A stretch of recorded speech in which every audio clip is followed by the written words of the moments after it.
let me make sure I am using the right camera. I think we're good.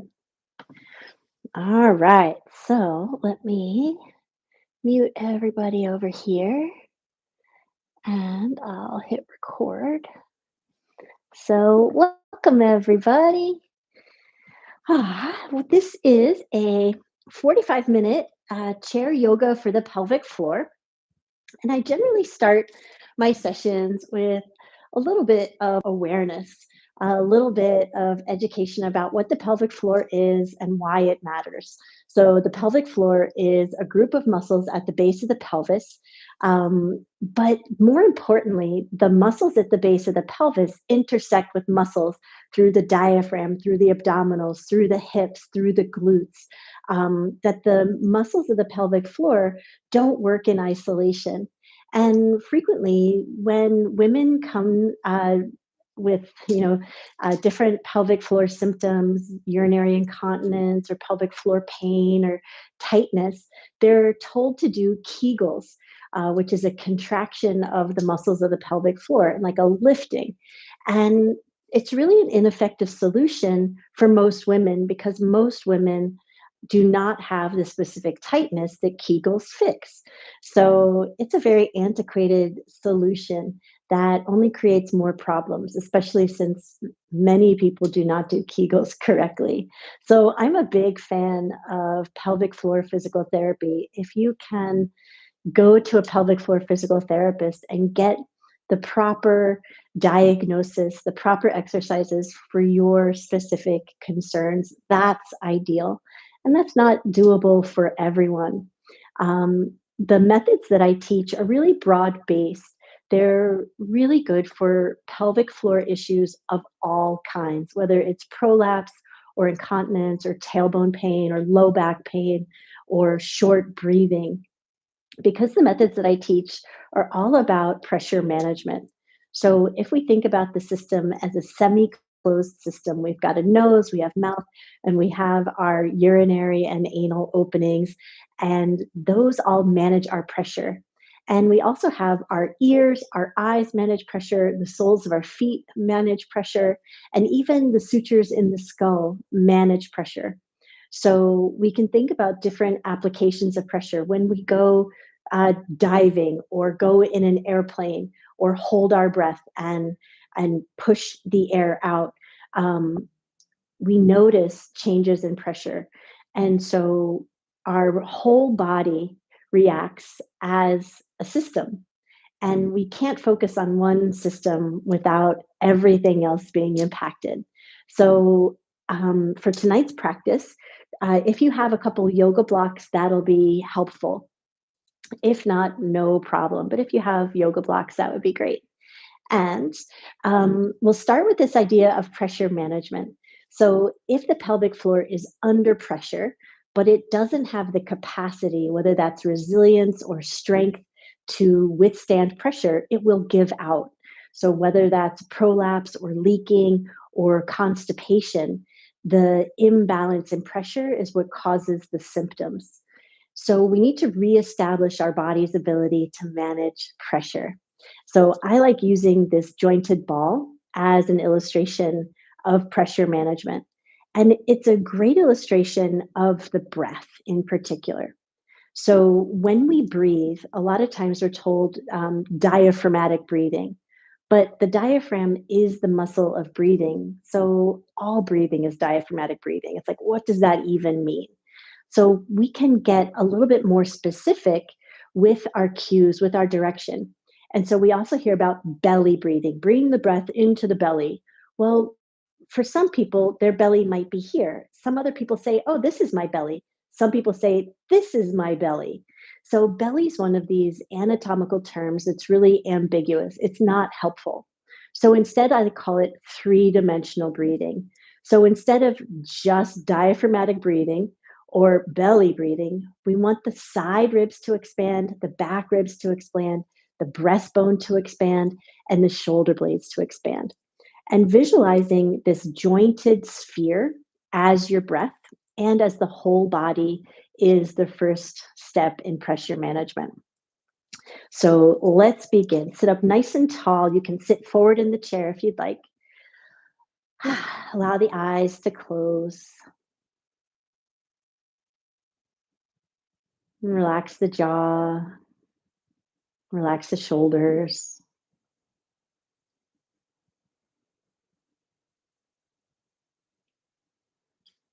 And visualize a space somewhere between the breastbone and the shoulder blades, right at the spine. And this is where the diaphragm really begins. So it has these attachments fairly high up in the thoracic spine. So imagine the breath expanding from high up in the torso outward to the ribs, to the back ribs, to those rib attachments, to the shoulder blades. And as you exhale, feel the whole body come to center. So from that very small place at the spine, imagine expanding outward in 3 dimensions. And as you exhale, imagine the whole body coming to center. So see if you can tune into this pressure management system.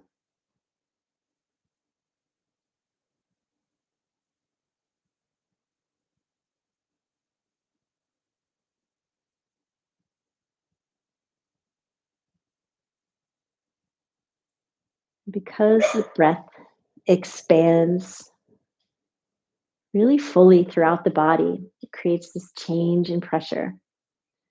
The whole body gets a tiny bit taller and longer. So as you inhale, see if you notice the crown of the head ever so slightly lengthens upward. And as you exhale, there's a bit of negative pressure as the diaphragm squeezes the air up and out. Things come to center. Our joint spaces get a tiny bit more compressed.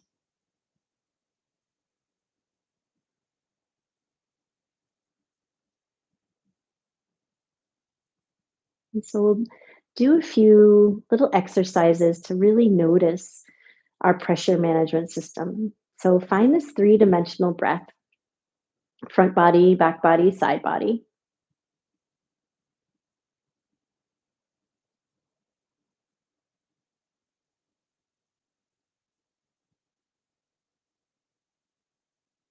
And then notice what happens if you clench your jaw.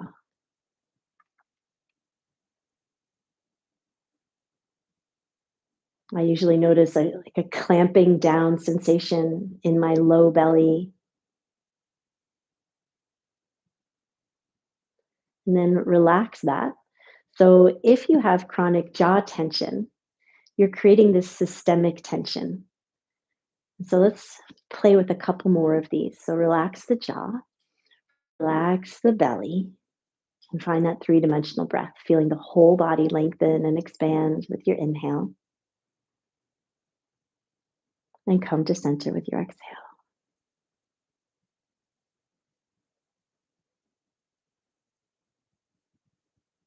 Then imagine you're holding a cell phone, tip your head forward, use both hands, and see if you notice what happens in your pressure management system. I'm noticing my ribs feel more condensed. There's more strain and stress in my shoulders. My head's tipping way forward. And I certainly can't feel my whole body lengthen with breath. And so reset that. And so the work that we do in these classes really helps us think about everyday usage of our pelvic floor. So our pelvic floor helps balance the pressure. And so we'll do that 3 dimensional breath again. And you'll notice as you inhale, the pelvic floor softens and lengthens. And as you exhale, just like everything else, it comes to center. So as the diaphragm drops down and everything expands outward, so does the pelvic floor. And as you exhale, there's this gentle lift and a little tone, but we're not doing any engagement. We're just allowing. So see if you can notice that. It's really subtle. So 3 dimensional breath, whole body expands from that center of the body.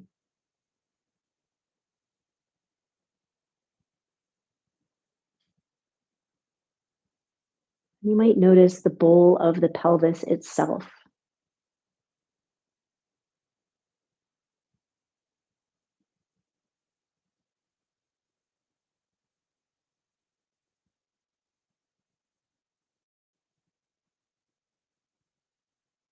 And so as you inhale, the bowl of the pelvis broadens and widens. And as you exhale, the bowl of the pelvis comes to center. So breathing in, the pelvic floor softens, lengthens, broadens. And breathing out, the pelvic floor lifts and there's a little tone. It's really subtle.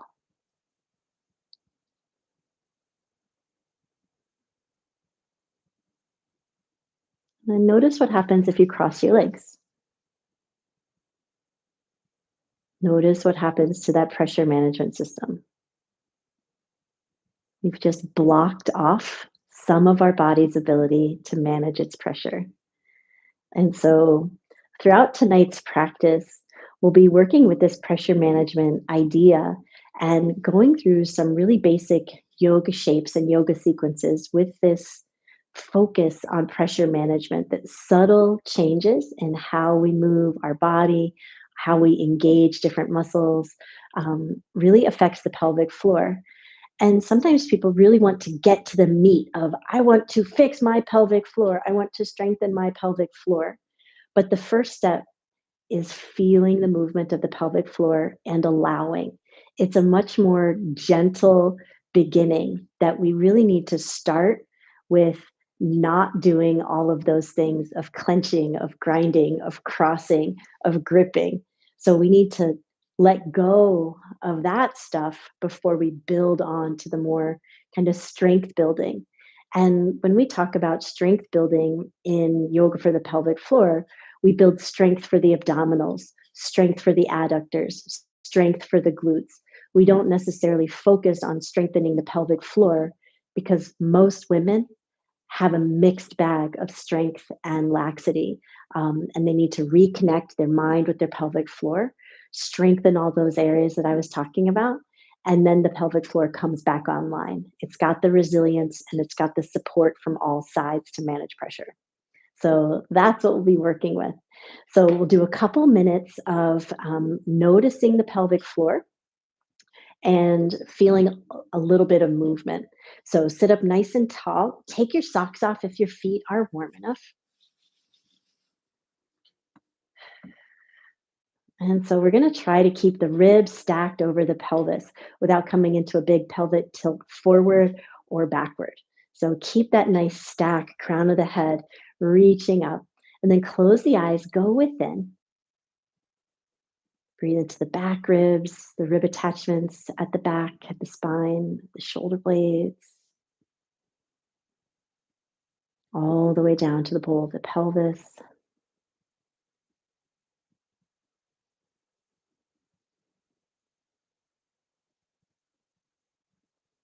And then as you inhale, see if you notice the pubic bone, tailbone, and sitting bone drift apart just a tiny bit. And it's really subtle. And as you exhale, pubic bone, tailbone, sitting bone come toward each other as the pelvic floor lifts and tones. There's that negative pressure in the body.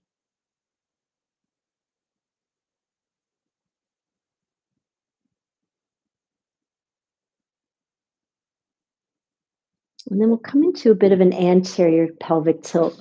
So what this looks like is we'll tip forward a little bit into a bit of a forward fold and send the pubic bone down and the tailbone back. So I'm sort of scooping my bum a little bit back. And that shape brings the front of the pelvic floor into contact with the chair. So when we're here, it's a little bit broad base of the pelvic floor. But when we're here, the anterior aspect of the pelvic floor is more in touch. And sometimes we notice more here. So inhaling into the bowl of the pelvis, see what you notice. And exhaling, See if you notice pubic bone, tailbone, sitting bone come toward each other.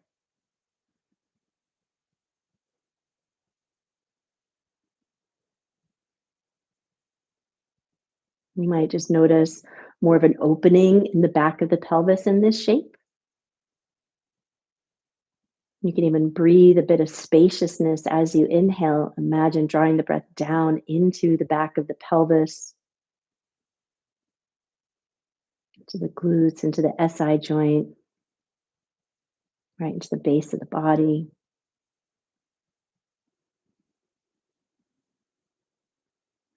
And then we'll come into a bit of a side stretch. Let me face forward a little bit again. So we're going to keep the right hand rooted down, the right forearm rooted down. Keep the sides of the waist long. Reach the left arm forward and then a little bit over. So we're lengthening through the left side body. Right shoulder right over the right elbow. We'll turn this into a bit of a twist. Bring the left fingertips to the back of the head, just lightly so. Just turn open and notice what's happening at the base of the pelvis. There's a little bit more contact on that right side. Take a breath in. Breathe into the back of the pelvis. Breathe into both sides. And then come back through center, coming into that forward fold. And then take a deep breath in, lengthen through the crown of the head. And a big exhale. And our inhale is usually a lengthening shape. So we're going to inhale the left arm forward and a little bit over and reach back, or the right arm, reach back through the right hip.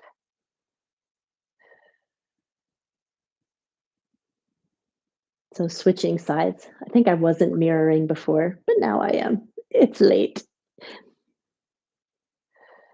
And then fingertips to the back of the head. And if that doesn't work for your shoulder, you can do fingertips to shoulder, but fingertips lightly to the back of the head.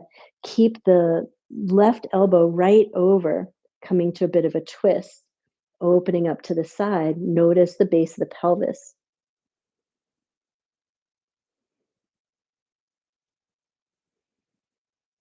One more inhale, and then exhale back into your forward fold. Root down and rise all the way back up, sitting up tall. And then rock a little side to side. And then just notice if you feel a little bit different in the side body. Close the eyes, go within. Just with that little bit of a twist, a little bit of opening.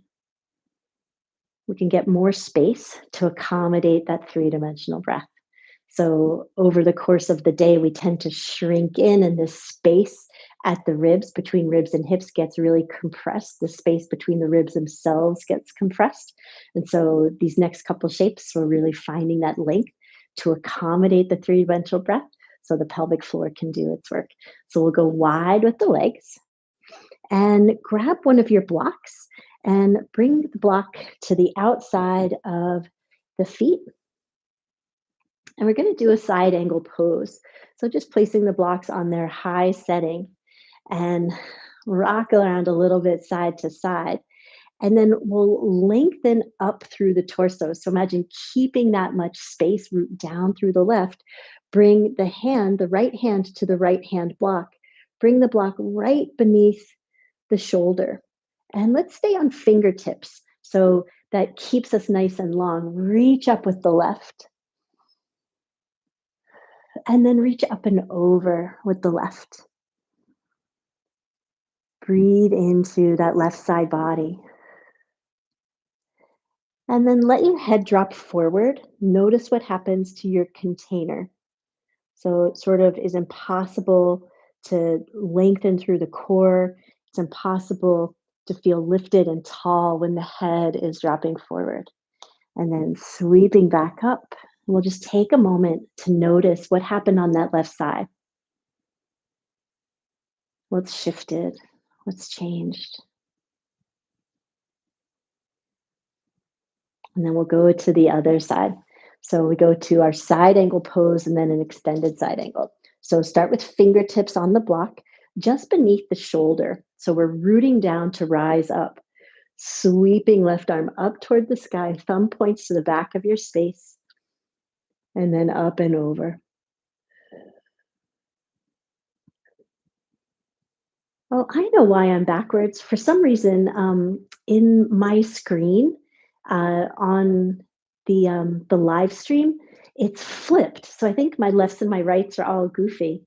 The camera, for some reason, is mirrored the opposite way as it usually is. So my lefts and my rights are all screwy. So up and over, and then sweep back up, find rest. Take a breath. And we'll do that one more time. And we'll really ensure that we're getting that three-dimensional expansion and breathing down into the pelvic floor. I'm going to make sure I do my lefts and my rights properly, even though the screen is backwards for me. It's so strange. After years of teaching online, all of a sudden it's backwards for me. I'm like, what is happening? All right, lengthen up through the crown of the head. We're going to keep this left side grounded, right fingertips on the block. We're going to bring the block a little bit away, just a couple inches away. So we have to reach a little bit. Fingertips, root down, and we'll find our three-dimensional breath here. Steady pressure through the feet, and then begin to unfurl that left arm toward the sky. Bring the head in line with the heads of the arm bones. Making sure you're breathing all the way down to the bowl of the pelvis. Find your extended side angle. If it works, you can walk that block further over.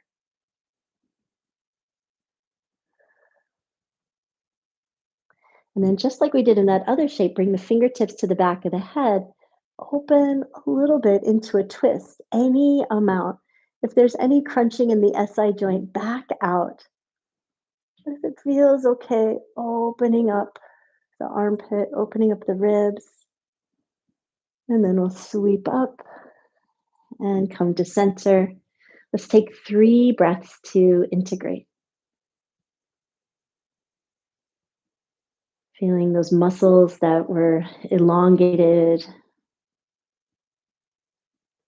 When we tune into the after effects of a stretch or a shape or a sequence, we can really hold on to the benefits longer if we don't rush through. So let's go to the other side. So keep rooting down through the feet, rooting down through your seat, left fingertips, and then sweeping up, and then walk the block a little bit away. Bring the head back, and then breathe into those 3 dimensions, both sides of the waist. The side body, back body, all the way down to the bowl of the pelvis. And notice the base of the pelvis as you go up and over. Maybe bring that block a little bit further to the left. Can you feel the breath in the muscles of the pelvic floor? Keep rooting down and rising up. We're really active through the core here. Then we'll come into that little twist. Fingertips come behind, opening up any amount. Imagine rotating the chest toward the sky, armpit toward the sky, reaching up more than cranking in, and then sweeping up, and then pressing down, coming back to seated. Walk the legs in, tick-tock side to side, and then notice. Be that inner witness for sensation.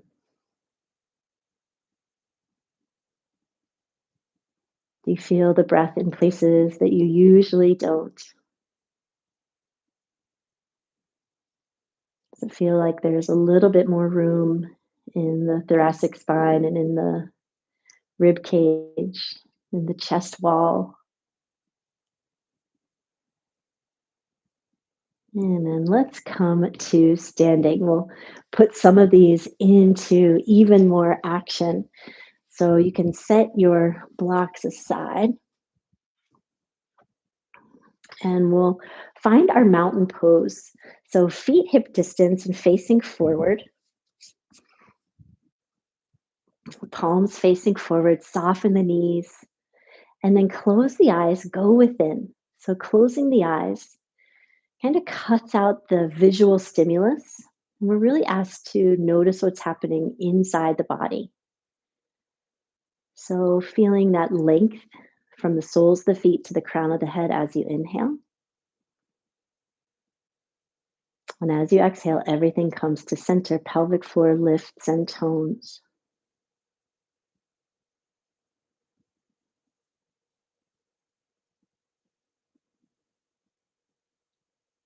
One more breath here.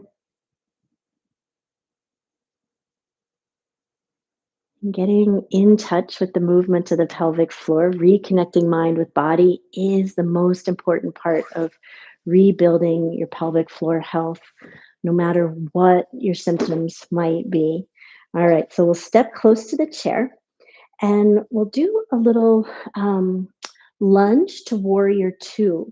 And we'll really notice the head of the front thigh bone. So, for those of you who might be new, lunge is stepping a foot back, the back heel stays lifted, knee stays over ankle.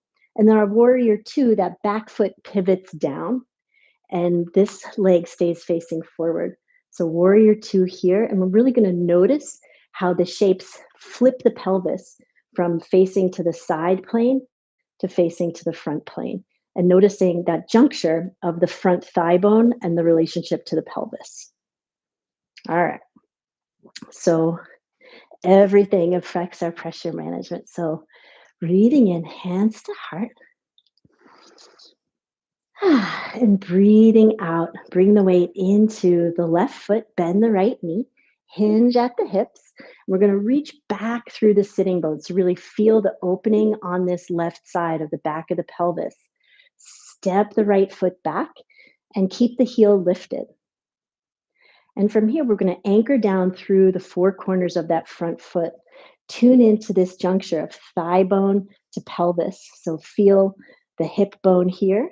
So the front of the hip bone, your iliac crest, feel the SI joint back here and feel that relationship of the thigh bone.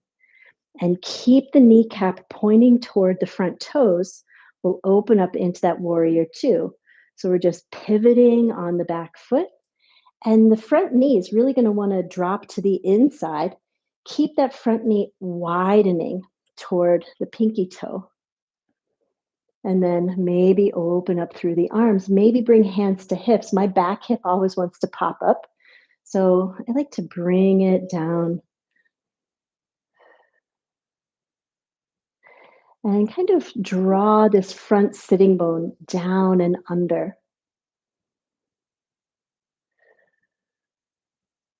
And then we'll lift the back heel, bring the hands back to the chair, and we'll pivot those back toes forward, coming back to lunge. And then left hand to left hip, gently turn toward the left. So we're closing the sitting bones.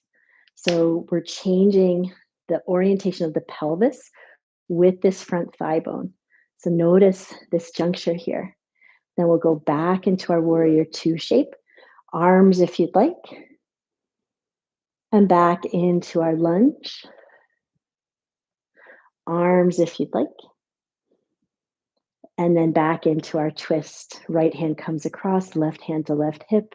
Keep that knee pointing forward. And then opening up, root down, and step forward nice and slowly. Notice what you feel.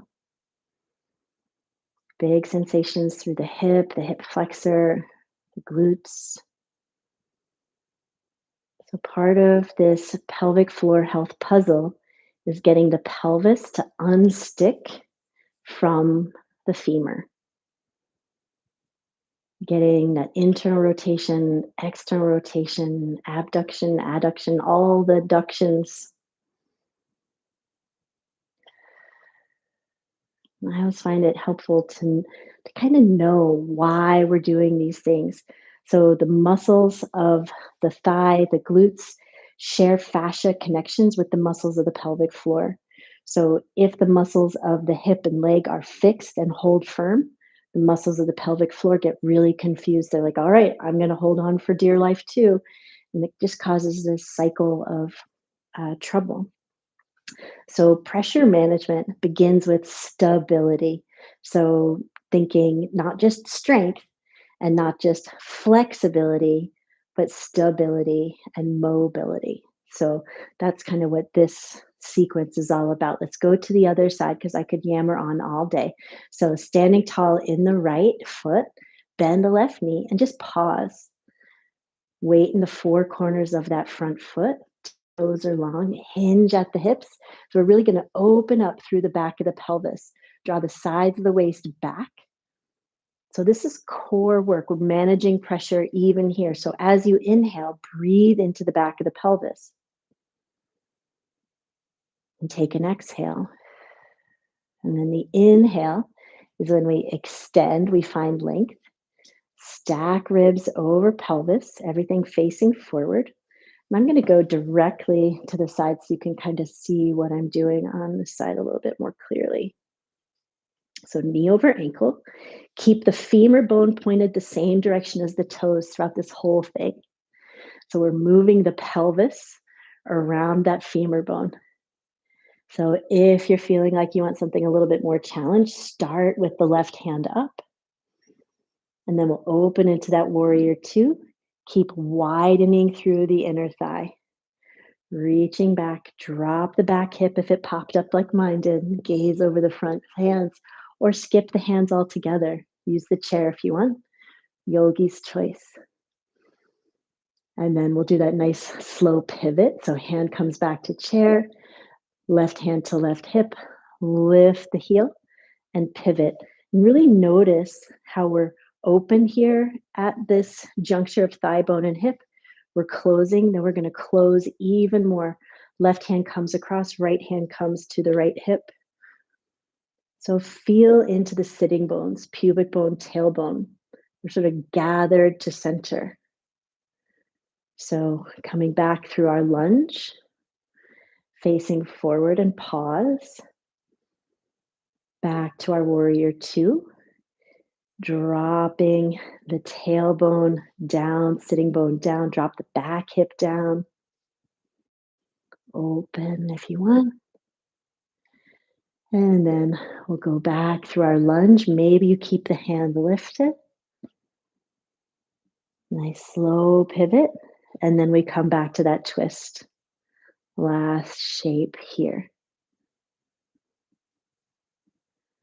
And then breathing in, come back through center. Feel that length from the crown of the head to that front heel. Float forward, breathing in.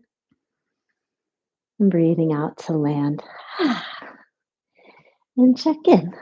What are you feeling there?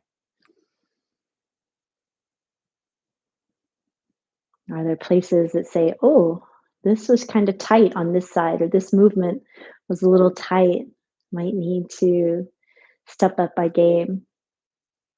And so, just for kind of this workshop format, I wanted to go through some of those movements. So, when we're forward, we're really in a neutral pelvic tilt. And then when we come into this open, this is going into an external rotation. So this thigh bone is really going into external rotation. And then this front thigh, we come into internal rotation because the pelvis is moving around the thigh. And so sometimes we think about internal and external rotation as moving the leg. And in this exercise, we're moving the pelvis instead of moving the leg. So it's a different way of doing some of those similar movements. Just go to the other side and just open, close, turn toward. So turning toward is like internal rotation, and turning away is external rotation. So it's a different way to get the thigh bone to move by opening up through the pelvis and getting that mobility. All right. So as you go through your day and you think about sitting in a chair, I have a tendency to always sit on my right foot and then my left knee goes way out. And then I sleep kind of in like tree pose. So I'm constantly in these big externally rotated shapes. That's why my hips are trashed, is 55 years of constantly in that external rotation. So I need to more mindfully go toward internal rotation and pressure management. So the invitation for you is to just notice, what do I do? What could I do differently? So take a moment, go within, breathe all the way down to the bowl of the pelvis.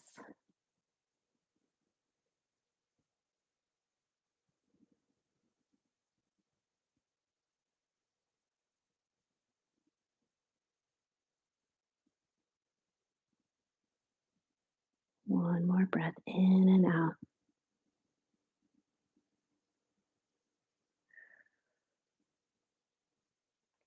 And then from here, we'll go wide with the legs and we'll just do a little side to side stretch. So, nothing too formal, but we're still thinking about the relationship of the thigh bones. Both of them are sort of angled out now with the pelvis. So, bending into the right knee. And we never want the knee to drop to the inside because it's just bad physics. You can see how the angle of the thigh bone sort of shooting the pressure down here. So when it's here, my architecture is much more stable. So knees out, bending into the right, draw the hips over into a bit of a side stretch. And don't overthink it here. And we're just stretching rather than side stretch, inner thigh stretch. Stretching through the inner thigh. Use the chair. Come up. Switch sides. Knee tracks over the pinky toe or the center of the foot. Hinge. Just inner thigh stretch. Coming up. Go to the other side. And then here, think about the pelvic tilt. So, for a couple rounds side to side, keep the pelvis neutral. So, pelvis, pubic bone in line with hips. So, as you go side to side, keep things mostly upright. And draw a little bit wide. Draw the whole shape over. And then, what happens if you do come into that anterior pelvic tilt? So, hip points in front of the pubic bone. And maybe you go way down and come into a reach. I like reaching toward the bent leg. And so, again, this is another one where we're sort of turning the pelvis. So, we come into little rotation.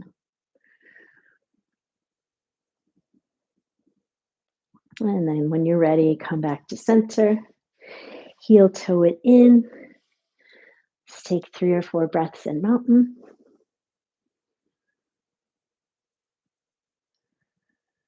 Toes are relaxed, glutes are relaxed. And scanning the body for those little after waves of sensation. What's still feeling alive in the feet, and the legs, and the hips? The longer we can notice those sensations, the longer the after effects kind of stay in our muscle memory.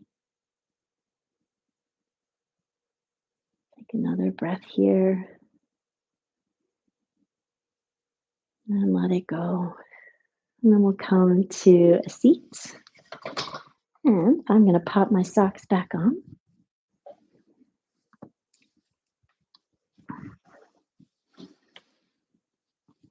And we'll do a little hip stretch. So we will come into that external rotation and then adduction. So we're externally rotating the thigh bone and then crossing the midline with it. So not everybody's hips love that motion. And so really listening to your body. So the goal here is going to be an outer hip stretch. So we're going to see if we can cultivate that. So come close to the front of the chair, root down through the left, interlace the hands under the right. And then the knee is going to go out, foot in. If it's accessible to you, grab the foot with the hand and drag the whole shape across. So knee is just crossing over the midline, maybe. See how that feels? I like supporting with the opposite hand. If that's not workable for you, you can come down.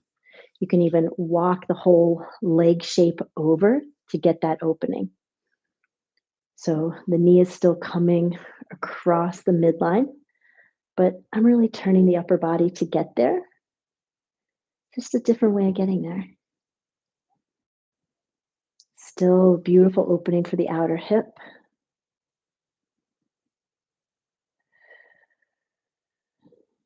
One more breath. And then unwind the shape, come back to center, let it go. Take 3 breaths. Inhaling all the way down to the bowl of the pelvis, broadening, widening. And exhaling, feeling the pelvic floor lift and tone.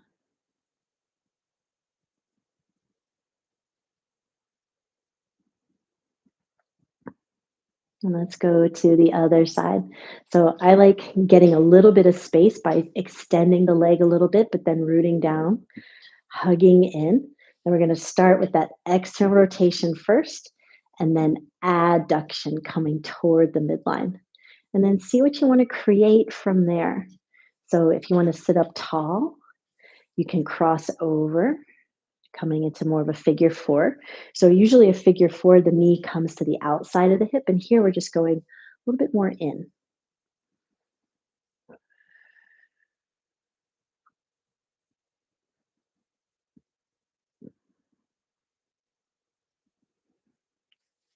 And then notice the breath in the bowl of the pelvis. So see if you notice the breath all the way into the lumbar spine and the muscles of the low back. As the diaphragm attaches up high and it weaves its way through the fascia connections of the spine all the way down into L1 and L2. So it's long at the spine, disc shape in the middle. And then when you're ready, unwind, come back through center, dive in, notice.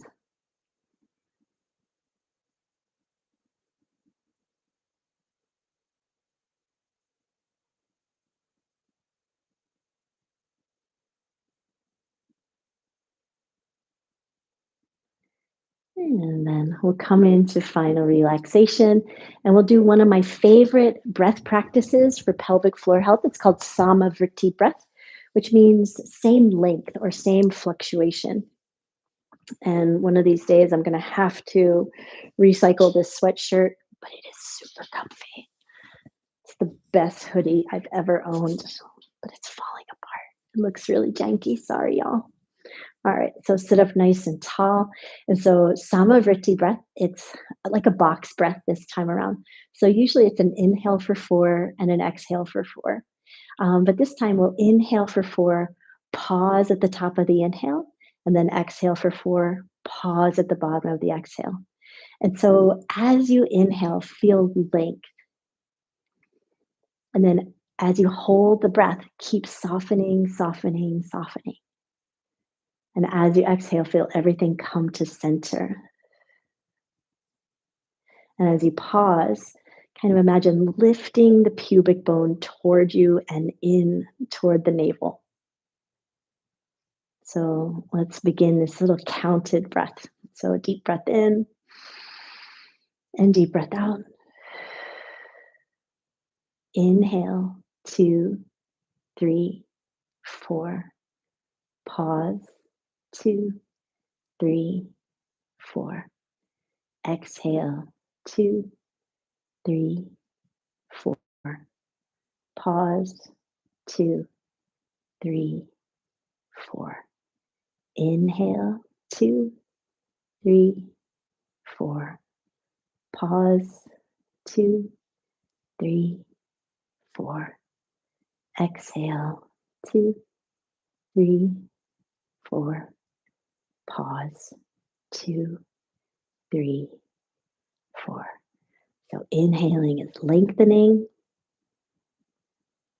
The pause is soften, soften, soften. Exhale is coming to center. The pause is that gentle drawing in and up of the pubic bone. And then inhale to lengthen. Soften, relax, expand. Exhale, come to center, pubic bone, tailbone, sitting bone, gather. And pause, pubic bone draws in and up, not doing a Kegel. We're engaging the muscles of the lowest part of the belly. And then letting those go completely.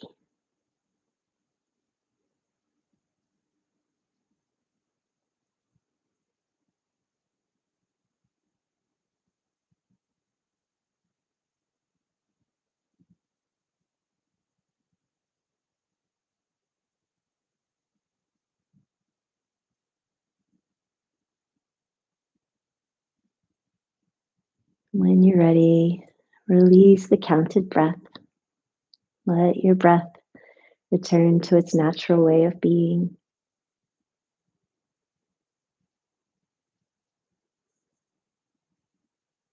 If you'd like, bring one hand to heart, one hand to belly. Just integrating this awareness of pressure management, that everything influences the pressure in our body, from stress to clenching to gripping to how we sit. We can just shift our awarenesses really in small ways. Nothing to fix or overhaul completely, just small shifts. Finding that three-dimensional breath in all shapes, the movement of the pelvic floor whenever we can think about it. And with the next inhale, sweep the hands out and up. And exhale, hands to heart. The light in me sees and honors the light and the divine in each of you. Have a beautiful rest of your day or evening, yogis. Thank you so much for sharing your practice with me and with each other. Let's see. If you have any questions, let me know. Feel free to type it in the chat and or unmute yourself. Let me stop the recording.